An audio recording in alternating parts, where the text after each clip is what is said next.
Hello. Today I'm going to talk about the film Don't Fuck with Cats. Of course, after coming home from WrestleMania, I get to talk about Don't Fuck with Cats. Now, I had no idea this documentary existed until I watched the One Lunatic One Ice Pick Luke Managa video by the great YouTube channel Plague Moth. Look him up. Look up Plague Moth on YouTube. I've been watching his videos non-stop every day for the last couple of days. Is a great up-and-coming YouTuber I recommend highly. But seriously, what is Don't Fuck with Cats? Sounds like some kind of anti-zoophilia video. Really, it is a true story documentary about people who try to catch killer Luke Magnotta before he became infamous for the video One Lunatic One Ice Pick. So we start off by finding out. Well, they introduce you to a lady whose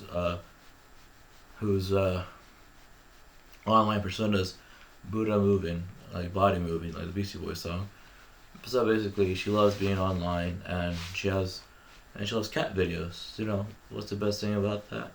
Well, all those worlds collide when this sicko posts a video of him suffocating a cat. So they start making a Facebook group where they try to find this guy, and this guy loves it. Luke Managa fucking loves it. He's showing them clues, showed them a blurred face, and then they got a message from somebody, maybe even Luke Managa himself, saying the guy they're looking for is Luke Managa. And they're like, who? Luca Managa? And they look up this guy Luca, and he is so vain. He literally has 70 like different Facebook accounts or something.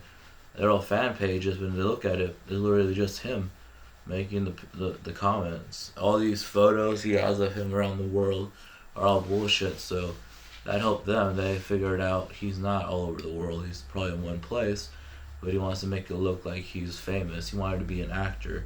They even found him doing the modeling thing, but which he was rejected from. And yeah, that's crazy. That's like the first part of the documentary. Then it kicks into high gear when this happens. Basically, they keep finding things about him. One leads to another, and they finally found who he is, but yeah, they don't really pay attention until Luca Managa films himself murdering a person in the infamous shot video to call One Lunatic One Ice Pick. And wow, it is a documentary off here. So this documentary is written and directed by a guy named Mike Lewis, I think. The guy who shot the documentary, Stefano, is a very good cinematographer. I mean, most documentaries have the same beef roll and talking heads, but this was amazingly shot. Very creative, the way it uses the internet, the way it uses everything. I like how whenever a character is introduced, they're logging into Facebook with their online aliases, which is a really cool introduction.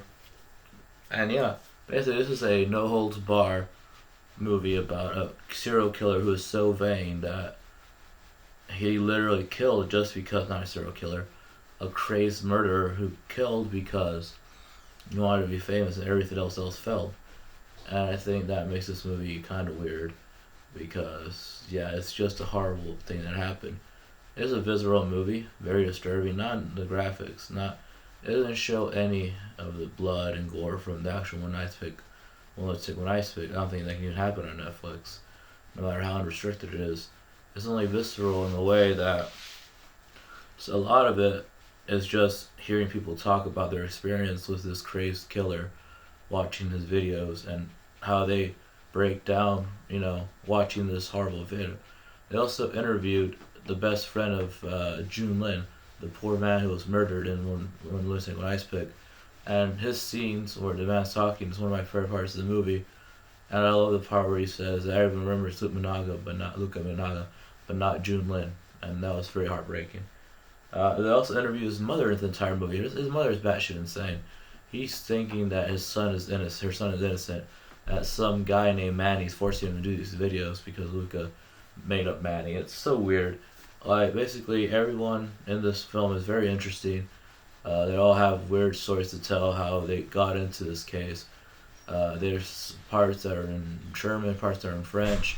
Like the guy who fucking caught him at this internet cafe where he got caught because he's so narcissistic that he Googled himself, spoken German, and it's such an intense scene because it's a great shot. It's basically the guy showing his movements, how he went from the opening to the store, walking up to I think booth 25. That's where Luca was, and he said he passed by pretending he's picking up trash, and he showed his movement to the camera, picking up a trash can, being ooh doo doo. And he looked over, seeing that Luca was looking up himself and his crimes, which is what the fuck. So this is an amazingly disturbing documentary. Now I'll say this: I remember reading a comment or review saying that was great until the last seconds or whatever. This is a bit big joke, kind of like the Stephen King meme, that his books are great but his ending sucks. Basically, the person who reviewed it said they hated the ending, how it was blaming us, something like that. Because at the end they were like, the reason Luca did this was for fame and clout. So then literally one of the characters points at the camera saying, "And you there watching this 3-hour documentary about Luca, you're fueling him." Like, well, not really. I mean, yes, he did this for fame and notoriety, but I've actually never seen one Lunatic and Ice Pick. I've never seen his killing cat videos, and I never want to. I just find them very interesting how this man is so narcissistic he murders somebody. And yes, I will watch a 3-hour documentary about the subject in my own volition. And he's in jail. So millions and millions of people can watch this documentary and know who he is, and it won't matter, he's still in jail. He'll be in jail for life. So yeah, that was a weird ending, saying how we're almost complicit in his acts since the only reason he did it was because people were watching him. Anyway, that's really all I can say. I spoiled a lot, but really it's a documentary. It's not really much spoiling since the movie is based on a true story, and you can just look up the true story. But the movie makes it so visceral by having people talking about their experience. Like I said, first watching these cat killing videos, trying to find out who the fuck he is, finding out he's some vague ex-porn star, ex-model, and then finally one day he just posts a snuff film, technically a snuff film, on the internet for fame, and turns out he's been chasing this guy for like 2 years now, and then he murders somebody, which is almost insane to think about. Hey, remember to comment video, like the video, and subscribe. I'll see you all next time.